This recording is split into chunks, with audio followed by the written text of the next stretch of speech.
الحمد لله رب العالمين حمدا أزليا بأبديته وأبديا بأزليته سرمدا بإطلاقه متجليا برايا آفاقه حمد الحامدين دهر الداهرين نحمده على عظيم إحسانه ونير برهانه ونوام فضله وامتنانه الذي لم يلد ولم يولد ولم يكن له كفوا أحد والصلاة والسلام على صاحب التاج والمعراج والبراق والعلم دافع البلاء والوباء والمرض والقحط والألم اسمه مكتوب مرفوع مشفوع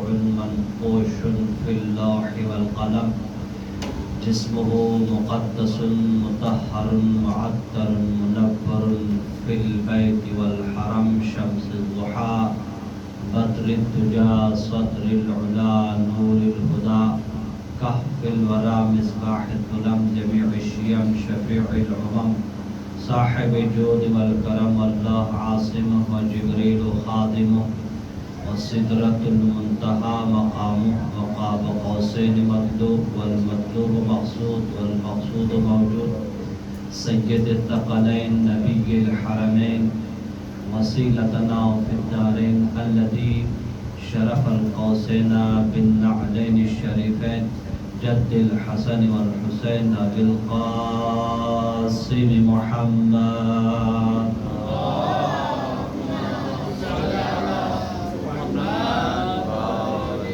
وعلى آله الطيبين الطاهرين المعصومين المظلومين الميامين الذين أذهب الله عنهم الرجس وطهرهم تطهيرا اللهم صل على محمد وآل محمد.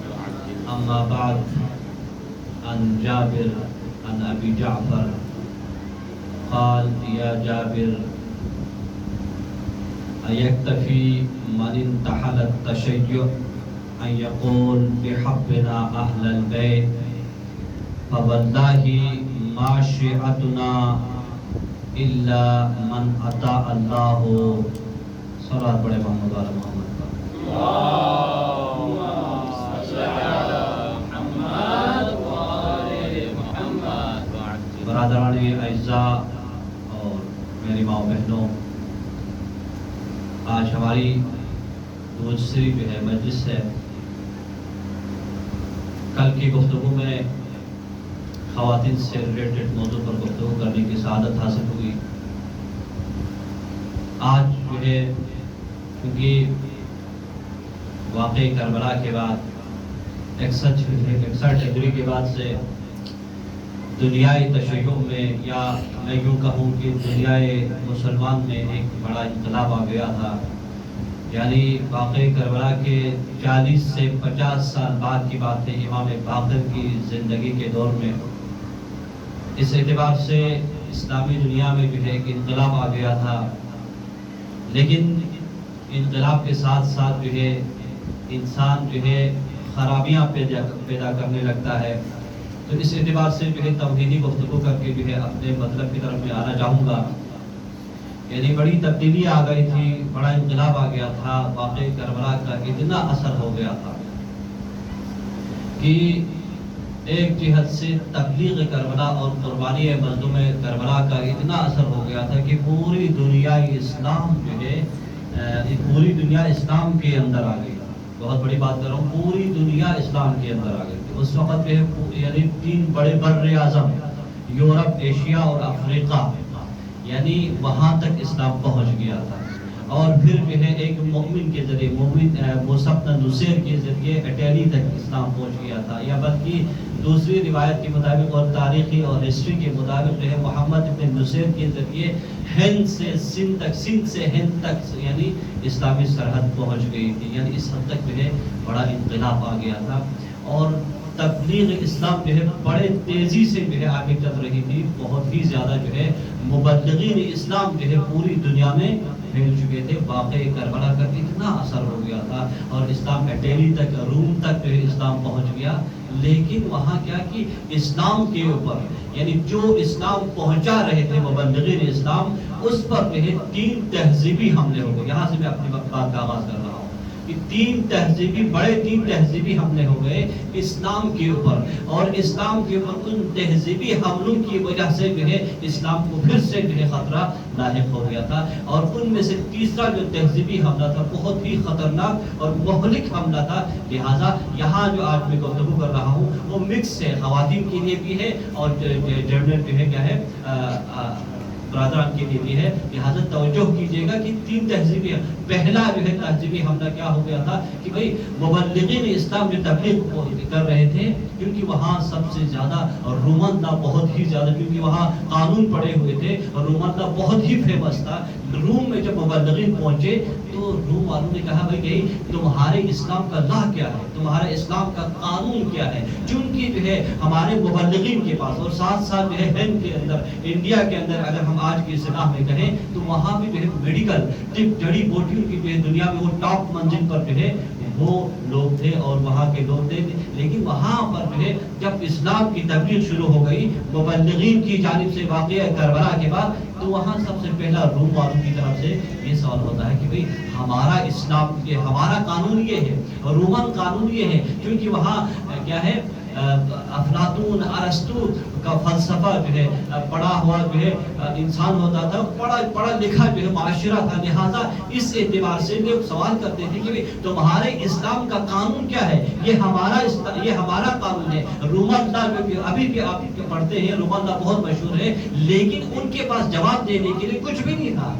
ہمارے مبلغین کے پاس جواب دینے کے لیے چونکہ وہ جانتے تھے، یہ حقیقت ہے کہ وہ جانتے تھے کہ بھائی نجاست اتنی ہے اور مطہرات اتنے ہیں. اس حد تک ان کے علم کی بساط تھی، لہذا وہ جواب نہیں دے سکتے تھے. لہذا سب سے پہلے اسلام کے اوپر جو حملہ ہوا وہ تہذیبی اور علمی حملہ ہوا. لہذا علمی کی چونکہ امام محمد باقر کا دور ہے، امام محمد باقر کی امامت کا دور ہے. واقعہ کربلا کے بعد انقلاب کربلا کے بعد لوگ جو ترجمہ اسلام میں آ رہے تھے لیکن یہاں سے یہ خرابی پیدا ہوئی کہ بھائی اسلام کے پاس علم کی بساط نہیں ہے. قانون کیا ہے رومن لا کے مقابلے میں کوئی اسلامک لا نہیں ہے.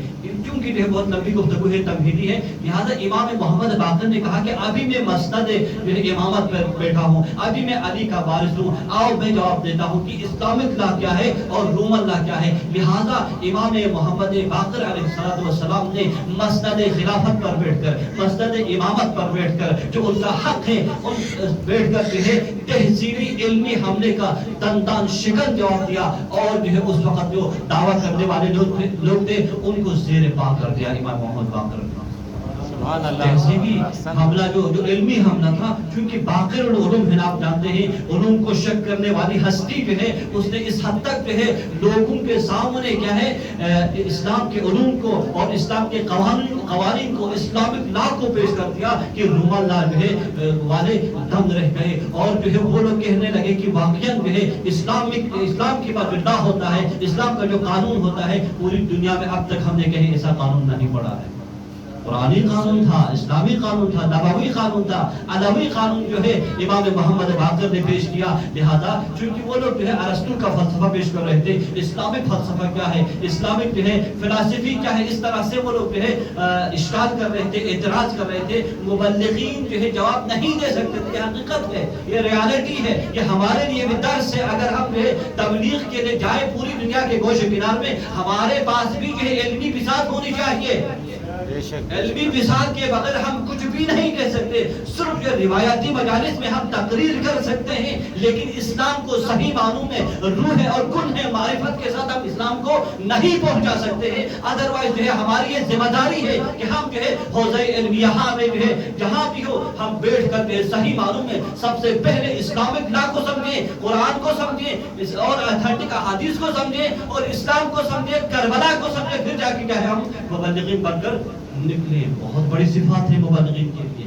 مبلغین اور مقررین کے لیے قرآن نے صرف جو ہے لقلقہ زبانی اور الفاظ سازی کو جو ہے مبلغ نہیں کہہ سکتے ہیں ہم، لیکن مبلغین کی بڑی صفات ہے. یہ میرا موضوع نہیں، انشاءاللہ کبھی جو ہے موقع ملا اس موضوع پر، چونکہ 3-4 نشست کا موضوع ہے یہ.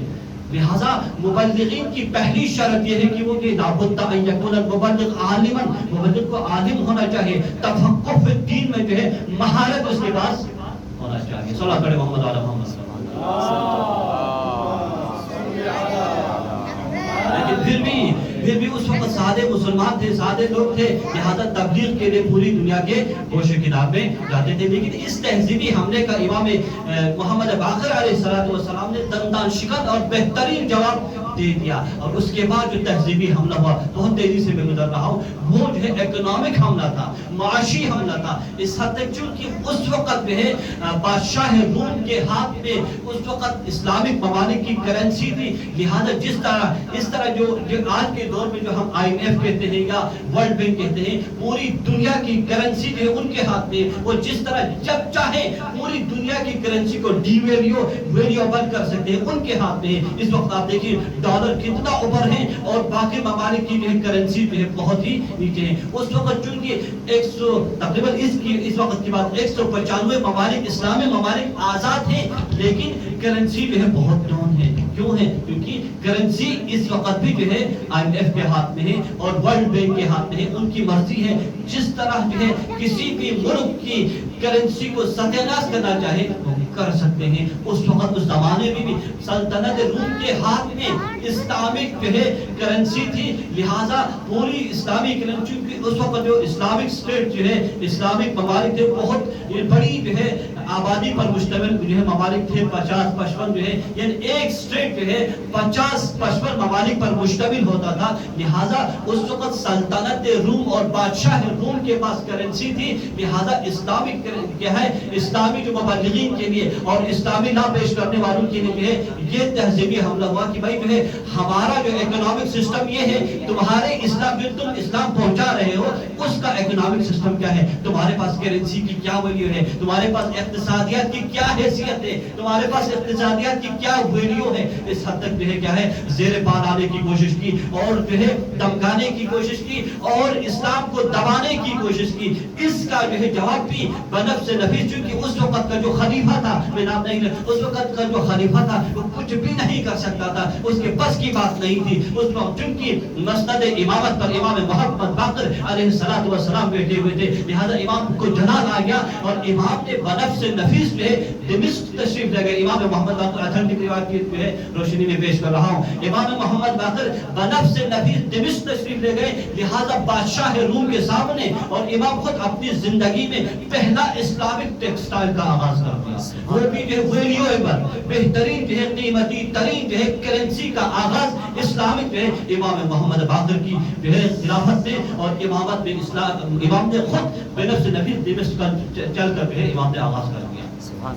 تہذیبی یہ بڑے تہذیبی اس حملے کا امام نے بہترین دندان شکن جواب دے دیا اور اس وقت اسلامک ویلیو پر سکہ جو ہے مارکیٹ میں آ گیا امام کی بدولت. سب بڑے محمد والا محمد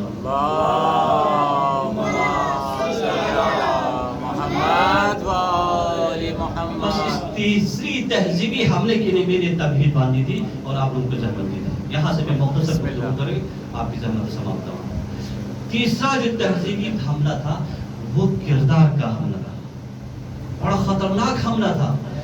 اس حملے سے امام محمد باقر کو بڑا جلال آ گیا.